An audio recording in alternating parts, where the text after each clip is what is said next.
శుభోదయం. ఈరోజు వార్తల్లోని ముఖ్యాంశాలు కానీ విశ్లేషించినట్లయితే, ముందుగా ఆంధ్రజ్యోతి దినపత్రిక తీసుకున్నట్లయితే, వేడని మిస్టరీ, విమాన ప్రమాదంపై అంతు చిక్కని కారణాలు, రంగంలోకి ఎన్ఐఏ ఏఏఐబి నిపుణులతో ఉన్నత స్థాయి కమిటీ, బ్లాక్ బాక్స్ దొరికింది, హాస్టల్ శిథిలాల కింద లభ్యం, ఎయిర్ ఇండియాలో బోయింగ్లో కుదింపు, బాధిత కుటుంబాలకు అండగా విమానం కూలిన ప్రాంతాన్ని పరిశీలించిన మోడీ. ఈ ఘోరమైన దుర్ఘటనకి పూర్తి విషయాలు, ఇంకా ఎందువల్ల ప్రమాదం జరిగింది, విమానం ఇంజన్లో లోపాలా లేకపోతే ఇంధనం కల్తీ వలన జరిగిందా, ఇంతకుముందు ఉన్నటువంటి సీనియర్ పైలట్లను కానీ దీని గురించి కానీ కనుక్కున్నట్లయితే వాళ్ళు ఇంజన్లో లోపమైన జరిగి ఉంటుంది, లేదా ఇంధనం కల్తీ వలన కూడా జరిగి ఉంటుంది. ఇది ఇంధనం కల్తీ వలన జరిగిందని కానీ వాస్తవంగానైతే నిజంగా ఆ ఇంధనం సప్లై చేసే వాళ్ళని క్షమించకూడదు. చాలా ఘోరాతి ఘోరమైన విషయం. ఏ విషయం కూడా గత 3-4 రోజుల్లో పూర్తి వివరాలు బయటకు వచ్చేటటువంటి అవకాశం ఉంది. బాధితుల్ని విజయ్ రూపాని, మాజీ ముఖ్యమంత్రి గుజరాత్ కుటుంబాన్ని నరేంద్ర మోడీ, కేంద్ర మంత్రి రామ్మోహన్ నాయుడు కూడా పరామర్శించడం జరిగింది. తల్లికి ఆనందం, సంతాన లక్ష్మీ కటాక్షం, కూటమి సర్కారుకు వందనం. జగన్ హయాంలో ఇంటికి ఒక్కరికే, నేడు చదువుకుంటున్న వారందరికీ విద్యార్థుల తల్లుల ఖాతాల్లోకి నిధులు జమ. 3 పిల్లలున్న వారు 2 లక్షలకు పైగానే, నలుగురు పిల్లలున్న వారు కూడా భారీగానే ఉన్నారు. తల్లికి వందనం నిధులు జమ దాదాపుగా పూర్తి. ఈ తల్లికి వందన కార్యక్రమాన్ని నిన్న జూన్ 12వ తేదీ ఎన్డీఏ కూటమి ప్రభుత్వం అమలు చేయడం జరిగింది. గత కొన్ని రోజులుగా ముఖ్యమంత్రి నారా చంద్రబాబు నాయుడు గారు చెప్పినట్లు స్కూల్ ఓపెన్ చేసినటువంటి జూన్ 12వ తేదీన తల్లికి వందనం అమలు చేస్తాం, అందరి తల్లుల ఖాతాల్లోకి నిధులు జమ చేస్తాం, ఇంటికి ఒకరికే కాకుండా ఎంతమంది పిల్లలు ఉంటే అంతమందికి కూడా ఈ తల్లికి వందనాన్ని అమలు చేస్తాం అని చెప్పడం జరిగింది. చెప్పిన విధంగా ఈ తల్లికి వందనం నిధులు జమ చేయడం జరిగింది. కొన్ని ఇళ్లలో ఒక్కొక్క తల్లికి 3 ఉన్నారు, కొంతమంది 4 ఉన్నారు, కొన్ని ఇళ్లలో 5 కూడా ఉన్నారు. 4 పిల్లలు ఉన్నటువంటి 3 ఉన్న వాళ్ళు లక్షల్లో ఉన్నారు, 4 ఉన్న వాళ్ళు కూడా చాలా ఎక్కువ ఉన్నారు. వీళ్ళందరికీ కూడా 4 పిల్లలు ఉంటే వాళ్ళకి 40-52 వేలు అట్లా వంతున జమ చేయడం జరిగింది. 5 ఉన్న వాళ్ళకి దాదాపు 65,000 రూపాయలు అట్లా జమ చేయడం జరిగింది. ఎందుకంటే తల్లికి వందనం ఒక్కొక్క బిడ్డకి 15,000 2,000 అనేది కలెక్టర్ అకౌంట్కి జమ అవుతాయి స్కూల్ తరఫున. ఎందుకంటే ఆ స్కూల్లో మౌలిక వసతులు అమలు చేయడానికి, మౌలిక వసతుల కల్పనకు ఆ 2,000 రూపాయలు కూడా వాడుతూ ఉంటారు. 10,000 కోట్లు దాదాపు దీనికి, అందులో దాదాపు 8,700 కోట్లు తల్లుల ఖాతాలో జమ అయితే 1,300 కోట్లు జిల్లా కలెక్టర్ల ఖాతాలో జమ అయినట్లు తెలుస్తున్నది. ఈ 1,300 కోట్లు స్కూళ్ళల్లో ఉండే మౌలిక వసతులకు, ఆ పిల్లలకు అవసరమైన సౌకర్యాల కల్పనకు వీటిని ఉపయోగించేటటువంటి అవకాశం ఉంది. అమ్మకాలలో ఆనందం, ప్రతి ఇంటా సంబరం. 24 గంటలు టైం ఇస్తున్న 2,000 నా ఖాతాలో పడినట్లు నిరూపించాలి, లేదంటే తీవ్ర చర్యలు, వైసీపీకి లోకేష్ హెచ్చరిక. ఈ సందట్లో సడేమిగా ఆ 2,000 రూపాయలు లోకేష్ అకౌంట్లోకి పడినాయన్నట్టు వైసీపీ పెయిడ్ బ్యాచ్ ప్రచారం చేశారు సోషల్ మీడియాలో.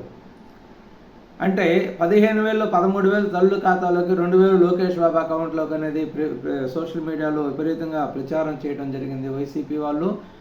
దీని మీద లోకేష్ గారు వాళ్ళని ఛాలెంజ్ చేయడం, 24 గంటలు టైం ఇస్తున్నా, 24 గంటల్లోకి నా అకౌంట్లోకి 2,000 పడినట్లు రుజువు చేయాలి, లేదంటే వైసీపీకి చాలా తీవ్రమైన చర్యలు ఉంటాయి అని హెచ్చరించడం కూడా జరిగింది.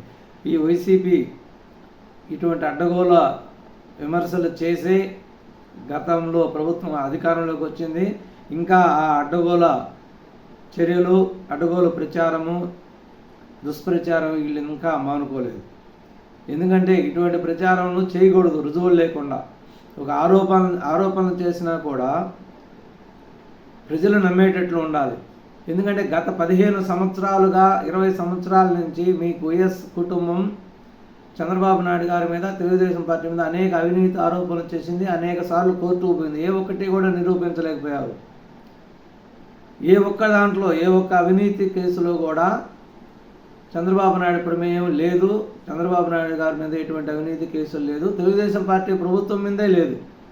తెలుగుదేశం పార్టీ ప్రభుత్వం హయాంలో జరిగినటువంటి కుంభకోణాలు చాలా తక్కువ, చాలా తక్కువ. ఏదో ఒకటరా జరిగిన వాటిల్లో పార్టీ అధినాయకత్వం ప్రమేయం ఎక్కడా ఉండదు. వాళ్ళు అటువంటి చర్యలకు పాల్పడరు. కాబట్టి ఇటువంటి అడ్డగోలు ప్రచారాన్ని చేయకూడదు. ప్రజలు నమ్మరు. ఎందువల్లంటే పోయినసారి ఎలక్షన్లకు ముందు పింక్ డైమండ్ కొట్టేశారు, ఇంట్లో ఉంది, స్కిల్ డెవలప్మెంట్ కేసు, అనేక రకాల కేసుల మీద ఆరోపణలు చేశారు. మీరు 5 సంవత్సరాలు పరిపాలన చేసి ఏ ఒక్కటి నిరూపించలేకపోయారు. కాబట్టి మీరు చేసేటటువంటి ఆరోపణలకి వెయిట్ ఉండదు, వాటికి నమ్మకం ఉండదు. ప్రజలు ఎప్పుడు అంతే ఇది సాక్షి అసత్యాలు ప్రచారం చేస్తుంటుందని క్యాజువల్గా తీసేసే అవకాశం ఉంది. కాబట్టి ఇప్పుడైనా అబద్ధాల ప్రచారం చేయడం అనేది మానుకోండి, అది మీకు మంచిది. ఇరాన్పై ఇజ్రాయెల్ భీకర దాడులు, ఆర్మీ చీఫ్, 4 జనరల్స్, 6 అణుశాస్త్రవేత్తలు మృతి. ఇజ్రాయెల్ దాడిపై టెహ్రాన్లో నిరసన. ఇజ్రాయెల్ దాడిలో ధ్వంసమైన ఇరాన్ రాజధాని టెహ్రాన్లోని ఓ భవనము. ఎట్టకేలకు నిన్న అర్ధరాత్రి తెల్లవారుజామున ఇజ్రాయెల్ అనేది ఇరాన్ మీద మనం అనుమానించినట్లు దాడి చేయడం జరిగింది. 100 సైనిక అణు క్షిపణి స్థావరాలపై గురిపెట్టి 200 యుద్ధ విమానాలతో తెల్లవారుజామున దాడి. 330 బాంబులు, క్షిపణులతో విరుచుకుపడిన ఇజ్రాయెల్. నతాంజ్ యురేనియం శుద్ధి కేంద్రం ధ్వంసం. ఇజ్రాయెల్ సైన్యం మొసాద్ సంయుక్త ఆపరేషన్. ఇరాన్లోకి డ్రోన్లు, ఆయుధాలు అక్రమంగా చేరవేత. ప్రతీకార దాడులు తప్పవని హెచ్చరించిన ఇరాన్. తదుపరి దాడులు మరింత క్రూరం, ఇకనైనా మాతో అణు ఒప్పందం కుదుర్చుకోండి. ఇరాన్కు అమెరికా అధ్యక్షుడు ట్రంప్ హెచ్చరిక. మనం ప్రజలు అందరూ అనుమానించినట్టే ఇరాన్ మీద ఇజ్రాయెల్ అనేది అర్ధరాత్రి భీకరంగా దాడులు చేసింది. ఈ దాడిలో ఆర్మీ చీఫ్తో కూడా 4 జనరల్స్, ముఖ్యమైన శాస్త్రవేత్తలు కూడా మృతి చెందడం జరిగింది. మళ్ళీ తిరిగి దాడి చేస్తామని హెచ్చరించడం కూడా జరిగింది.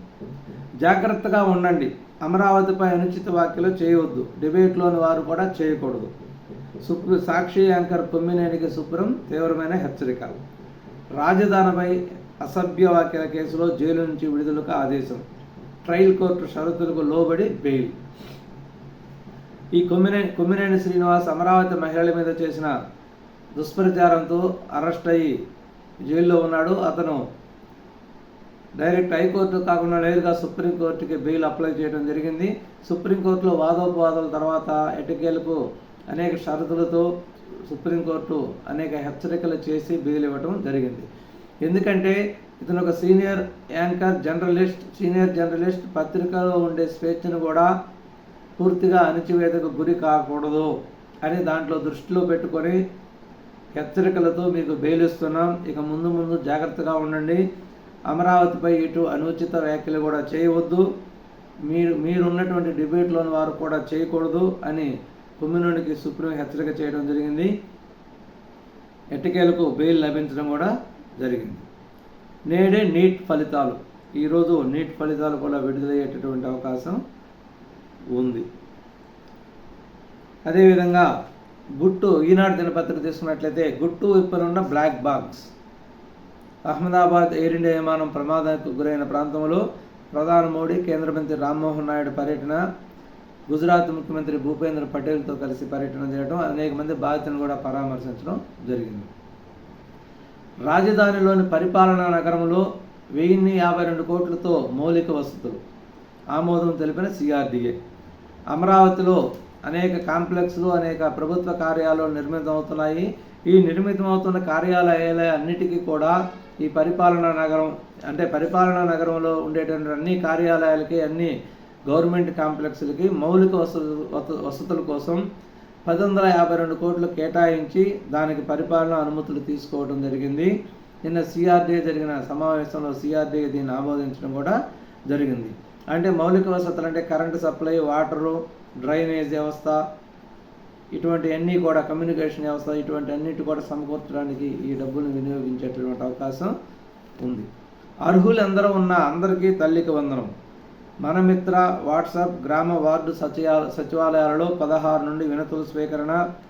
2000 నా బ్యాంకు ఖాతాలో పడినట్లు నిరూపించలేకపోతే తీవ్రమైన పరిణామాలు. పిల్లల్ని ప్రభుత్వ బడుల్లో చేర్చాలని తల్లిదండ్రులను కోరుతున్నా. తల్లికి వందనం పథకంపై మంత్రి నారా లోకేష్ బాబు విలేకరుల సమావేశంలో మాట్లాడటం జరిగింది. తెలుసా కార్యకర్తల మనసు? పార్టీ కోసం సర్వ ఒడ్డిన వారికి గుర్తింపు దక్కాలి. నియోజకవర్గ స్థాయిలోనే పొలిటికల్ గవర్నెన్స్ చేస్తేనే మళ్ళీ అధికారం. నాయకుల మధ్య వర్గ విభేదాలను విస్మరిస్తే నష్టం. అరాచక ఎమ్మెల్యేలకు ముగుతాడు వేయకపోతే నష్టం. తెలుసా కార్యకర్తల మనసు అని ఈ దినపత్రికలో ప్రధాన వార్త రావడం జరిగింది. ఇది పార్టీకు అంటే తెలుగుదేశం పార్టీ కార్యకర్తలు పార్టీ అహర్నిశలు శ్రమించి పార్టీ కోసం కష్టపడి ఎలక్షన్ చేసి గెలిపించడం జరిగింది. ఆ కష్టపడిన వారికి ఇప్పుడు సరైన గుర్తింపు రావడం లేదు. కొత్తగా ఎన్నికైనటువంటి ఎమ్మెల్యేలు అందరూ కూడా వీళ్ళని విస్మరించి కొత్తగా పార్టీలో చేర్చుకునే నాయకులను చేర్చుకుంటూ అనేక విధాలుగా వాళ్ళకు తోడ్పాటు ఇస్తూ ఎప్పటి నుంచో శాశ్వతంగా పార్టీలో ఉన్నటువంటి కార్యకర్తలను పూర్తిగా విస్మరించడం జరుగుతుంది. ఇటువంటి వాళ్ళకి గుర్తింపు రావాలంటే నియోజకవర్గ స్థాయిలోనే పొలిటికల్ గవర్నెన్స్ అనేది చేయాలి. ఇది చేస్తేనే మళ్ళీ అధికారం వచ్చే అవకాశం ఉంది.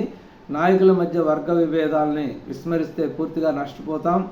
అరాచక ఎమ్మెల్యేలు అనేది ఎక్కడైనా మారి వాళ్ళకు ముక్కుతాడు వేయకపోతే చాలా నష్టం జరుగుతుంది. ప్రాణాలు పెట్టిన వారికి పదవులు ఇవ్వకుంటే ఎలా? ఎమ్మెల్యేల తీరుతో కార్యకర్తల్లో తీవ్రమైన అసంతృప్తి.